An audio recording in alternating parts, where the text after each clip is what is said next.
আসসালামু আলাইকুম viewers, welcome to my channel Ruksana সেলাইঘর। আপনাদের সবাইকে স্বাগতম। আজকে আপনাদের দেখাবো এই স্লিভস ডিজাইনটি আমি কীভাবে তৈরি করেছি। তো চলেন শুরু করা যাক। প্রথমে আমি একটা হাতার কাপড় নিয়ে নিলাম।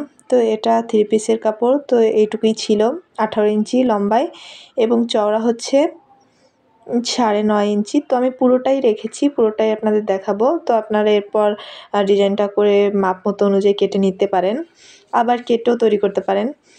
তো এরপর উপরের একটু পটি ডিজাইনের পটি দেওয়ার জন্য আমি 2.5 ইঞ্চি পরিমাণ নিয়েছি, আর এখানে আমি বক্রমটা নিয়েছি 2 ইঞ্চি পরিমাণ।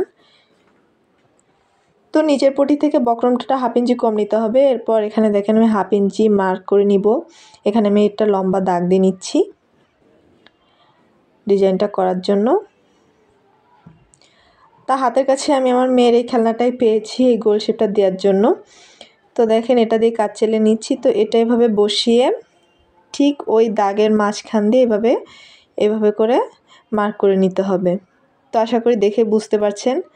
আমি কিন্তু এই মাঝে যে দাগটা দিয়েছি এভাবে আমি কমপ্লিট করে নিয়েছি। তো এরপর ওই দাগ অনুযায়ী আমি পাশের যে বাড়তি বক্রমটুকু আছে আমি সেগুলা কেটে নিব সাইজ করে। তো এভাবেই আমি পুরোটা কমপ্লিট করে নিব। তো পুরোটা আমার কমপ্লিট করে নিয়েছি দেখেন। এরপর এই পটিটা বসিয়ে, আর এই ক্রস চিহ্ন দেখছেন এটা কিন্তু উল্টা, হাতার উল্টা সাইড। এভাবে বসিয়ে এইভাবে পটিটা বসিয়ে তারপর বক্রমটা বসিয়ে ঠিক আমি যেখানে মার্ক করছি এইভাবে করে আমার সেলাই দিতে হবে। তো সেই জন্য মার্ক করে দেখালাম। তো দেখেন এভাবে মায়ের সেলাই করে নিয়েছি। এবারে কালো অংশটুকু আমি যে বাড়তি অংশটুকু আছে সেটাও আমি কেটে দিব। তো এভাবেই করে কেটে নিব। দেখেন আমি কেটে নিয়েছি। এরপর আমি এই মাঝখান দিয়ে এই যে কেচির মাথা দিয়ে এভাবে করে ছোট ছোট করে কেটে নিব, যেটা উল্টানোর সময় কোনো ভাঁজ না পড়ে, সেই জন্য এটা কাটা। তো দেখেন এভাবে করে আমি কেটে নিব সব জায়গায়। তো সব জায়গায় কেটে নেওয়ার পর এরপর আমি উল্টাই নিব। তো দেখেন আমি এভাবে করে হাতের সাহায্যে আস্তে আস্তে করে এভাবে উল্টাই নিব। তো বক্রমটা আমি মোটা নিয়েছি, আপনার চাইলে যেটা পাতলা পেপারের মতন সেটাও নিতে পারেন। তো আমি শক্তটা নিয়েছি, এই জন্য একটু বেশি হার্ড মনে হচ্ছে।